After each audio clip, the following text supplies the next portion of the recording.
I believe my house was alive.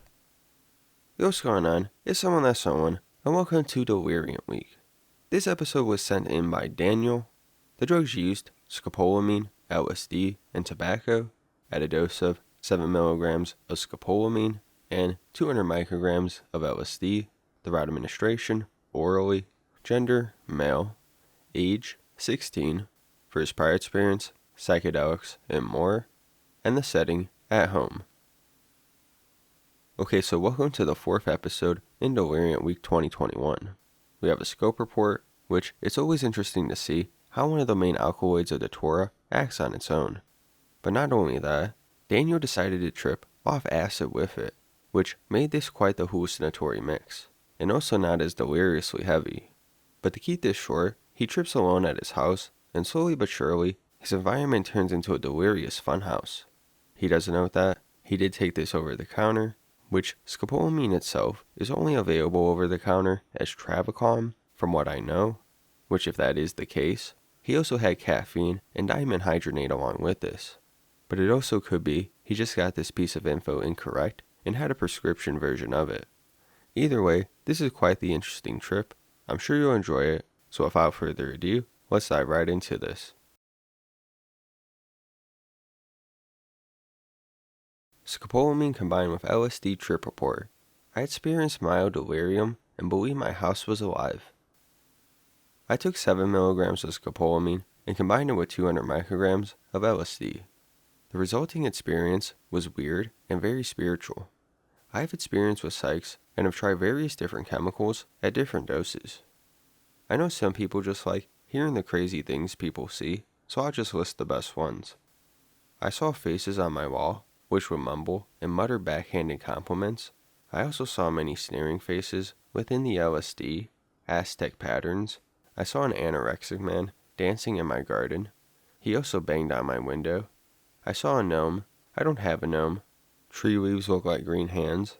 I saw some birds with human faces who were arguing. A fish on TV, which I believed to be 5 times the size of a human. The frosted glass on my back door made me think everything was frozen outdoors. And typical LSD visuals, but more intense. That's to name the ones I can remember.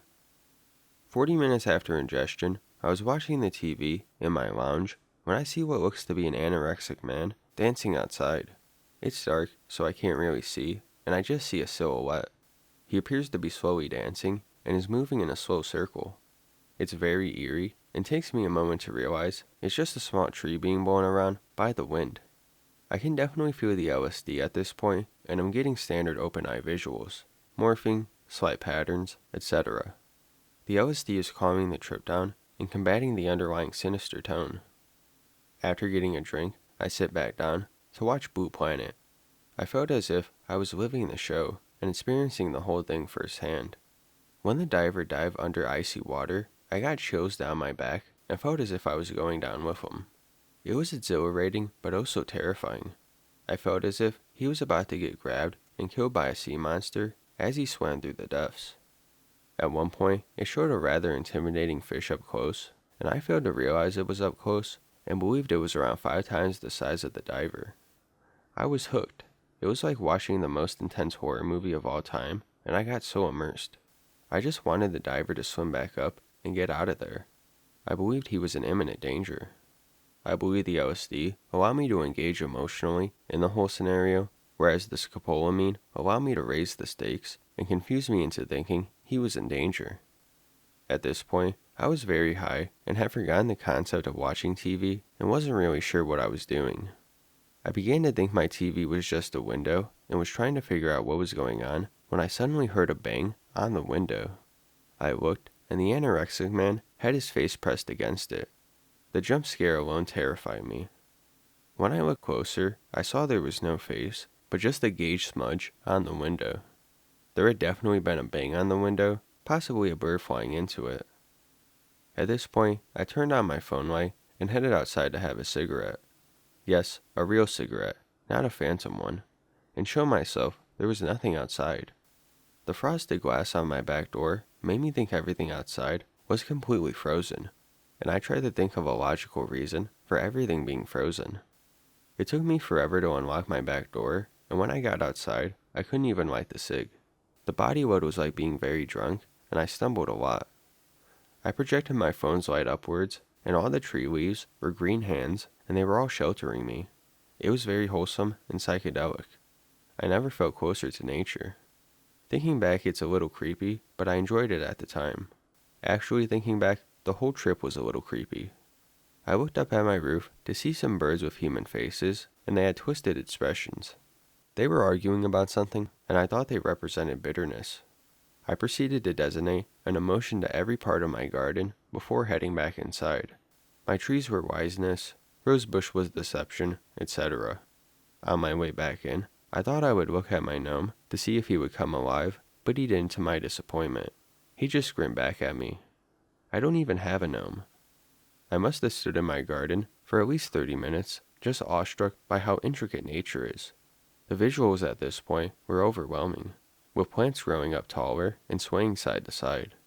It was typical LSD visuals, but on steroids.